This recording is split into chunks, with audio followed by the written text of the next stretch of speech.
It's Richard here again, and welcome to another video. Now this is another one of my Spotlight On videos where I take a look at a certain artist or band. Last week I did Temple Tudor, so this week I thought I would do a band from around the same era, the early 80s, and that is Altered Images. Now Altered Images consisted of Claire Grogan on vocals, Johnny McElhone on bass guitar, Titch Anderson on drums, and Tony McDade and Jim McKinven on guitar. Now they were big fans of Susie and the Banshees. In fact, I think all the members of the band were part of the Susie and the Banshees fan club. And whenever they found out that Susie was going to be touring Scotland, they asked if they could support them.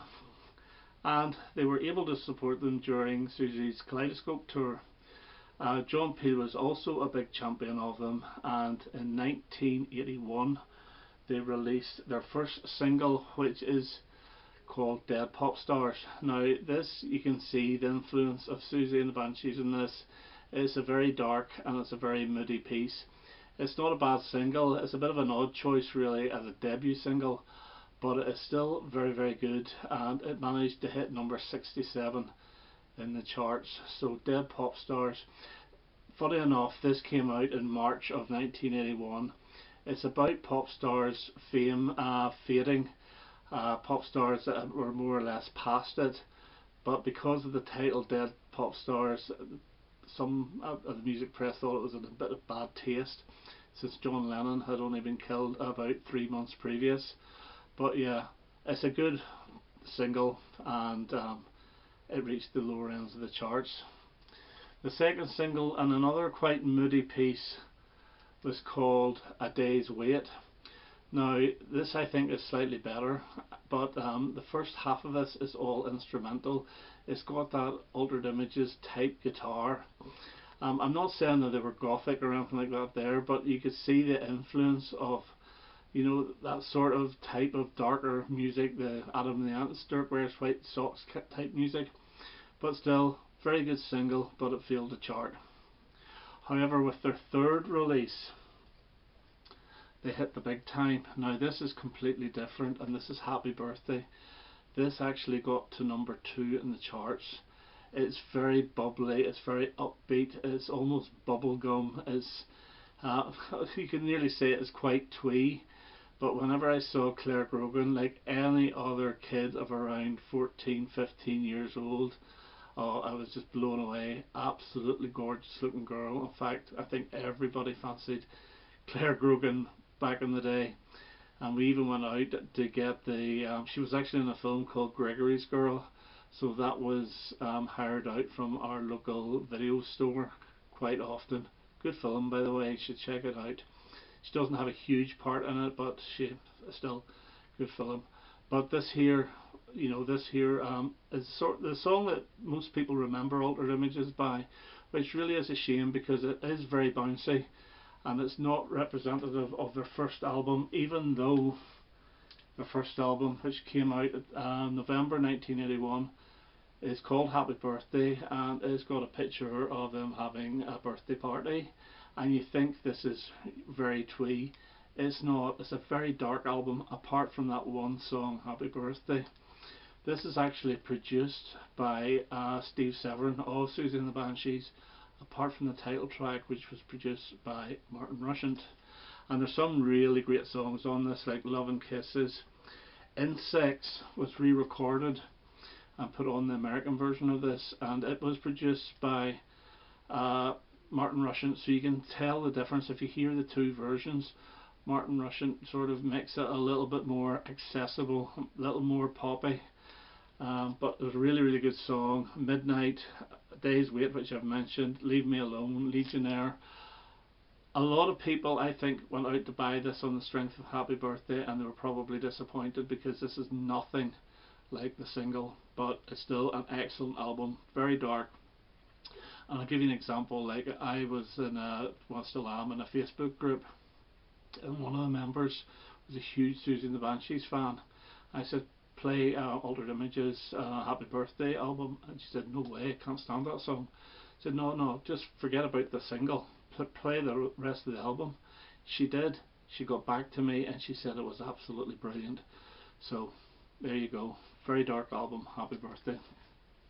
Okay, they followed up the Happy Birthday single in December 1981 with I Could Be Happy, and this got to number 7 in the charts. I actually prefer this. Again, it's bubbly, it's bouncy, and Claire's bouncing all over the place whenever you saw her on Top of the Pops. Really good song. And then in March of 1982 they hit number 11 with See Those Eyes, another great of the same type vein, but a little bit more darker, but it's not much more. It's catchy as hell as well, and this is See Those Eyes, number 11 in the charts. Now they also released their second album, produced by Martin Rushent, and this is Pinky Blue. Now this came out in May of 1982, and this is a really good album. However, it's all very similar, so you can get a little bit too much of them with this album. Some really good songs like Funny Funny Me, I Could Be Happy, has got a 12-inch version on this. Forgotten, Little Brown Head, See You Later, and it's just a really good album. And there's also a version of Neil Diamond's song Sung Blue on it, which they released as a single in some territories, and I think this is the Dutch version, and it's a really good version actually. It's really enjoyable. But the third single in the UK to come from the album was the title track, which is Pinky Blue, and this didn't do quite as well. This only got to number 35 in the charts. The album got to number 12, whereas the Happy Birthday album got to number 26. This I think is a really good song, but I think they realised that that sound was over. They couldn't do any more because they were having less and less success with each release. And in 1983 they released the absolutely gorgeous Don't Talk to Me About Love. Now this has got like a little bit of like a chic feel to it, but it's very polished. It's absolutely beautiful. There are strings all over this. It's much more mature, and it's a really good song, and this hit the top 10 again. This got them back in, and it got to number 7, and it was produced by Mike Chapman. The follow up to that in 83 was Bring Me Closer, which is every bit as good, and this one was produced by Tony Visconti. Another fantastic song, and there's horns in this which are really excellent. Again, I say it is very smooth, it's very slick, and I know it's probably wrong saying, but it does have a little bit of a chic sound to it. Really good. And they released then their third album, which is Bite. Now this got to number 16 in the charts. It deserved to do much better.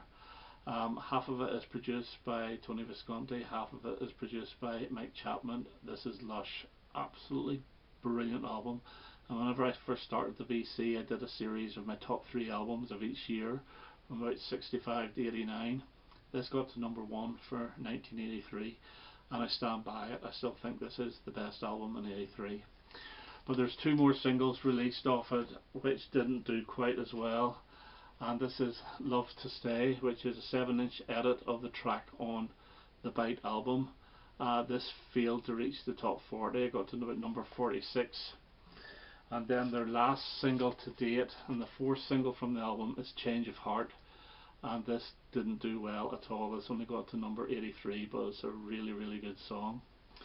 But Altered Images, 3 albums, all completely different. This one here would be my favourite. Now if you're going to get the CD of it, there's a CD called Bite Plus. Stay well clear of it because it's an absolute mess. They really do mess with the songs. Like Love to Stay is a 12-inch version on this album. They put the 7-inch version on it, although they did put the 12-inch version as an extra track. Don't Talk to Me About Love, the LP version now is replaced by the 7-inch version. But the biggest thing they did was the second track, called Another Lost Look. They replaced it completely by a live version of that song.